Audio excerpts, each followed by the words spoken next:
Il faut mieux comme ça.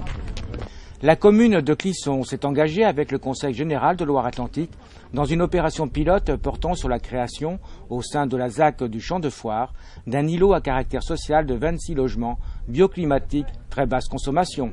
La commune de Clisson a décidé de confier à l'entreprise SAMO la réalisation de cette opération sur l'îlot 2 de la ZAC. 21 logements locatifs répartis en 8 types 2, 13 types 3, 5 logements individuels de type 4, 5 garages, 17 parkings non boxés en sous-sol, 5 parkings aériens, 14 jardins privatifs et 13 locaux vélos individuels et 12 abris de jardin. Sur une idée donc de logement passif, Passive House est un label allemand qui dit que en chauffage on devra dépenser 15 kWh par mètre carré et par an. Une maison lambda des années 70 consomme à peu près 250-300 kWh au total. Ici, on est à 50 kWh de chauffage. Alors, si on prend l'ensemble cumulé, on est à plus. Mais ce qui est très intéressant dans le logement passif, c'est deux choses. C'est le confort à l'intérieur, puisque on n'aura pratiquement pas besoin de chauffer. Les calculs montrent qu'on aura entre 25 et 29 jours de chauffage par an, simplement. Donc, ce sont des logements dans lesquels il ne va pas y avoir de radiateur, il n'y aura pas de convecteur. Et on fera simplement un apport de calories par la ventilation mécanique. Deuxièmement, en termes de bilan d'exploitation, c'est ça qui est important, on va réduire énormément les charges en fait pour les locataires. En passif, on sera grosso modo à 50% en dessous des résultats BBC qui vont être la norme 2012. Je vous rappelle que le passif, ce sera la norme 2020.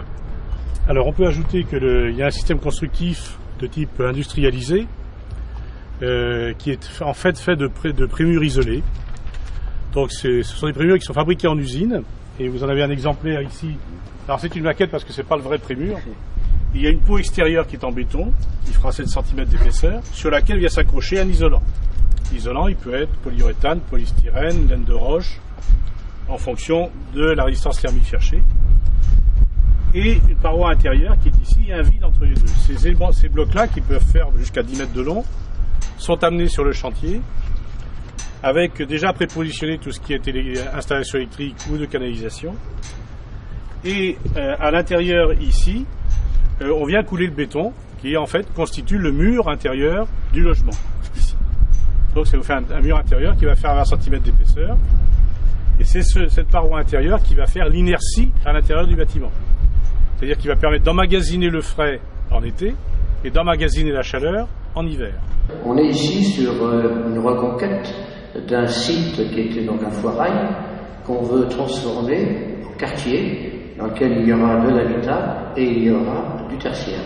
Donc un quartier où l'activité économique et l'activité résidentielle se mélangent.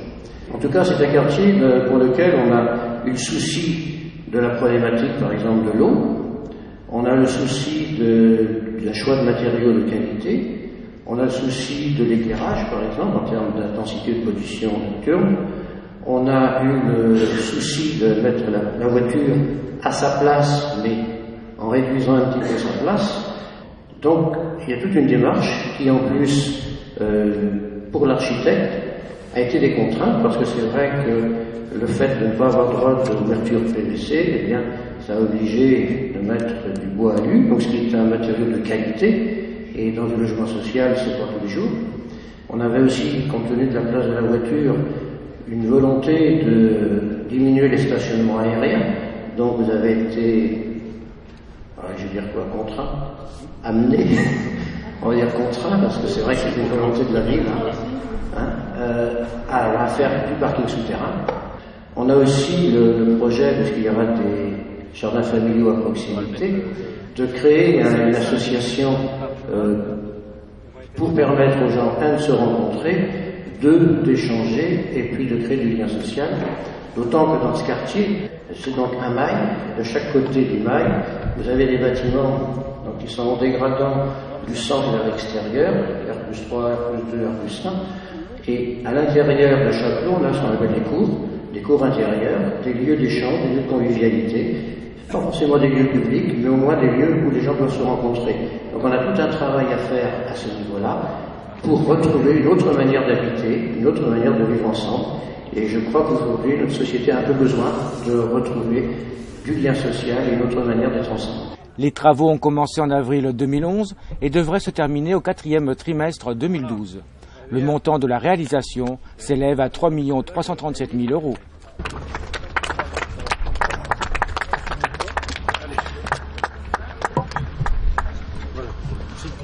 On donne un petit coup de marteau dessus.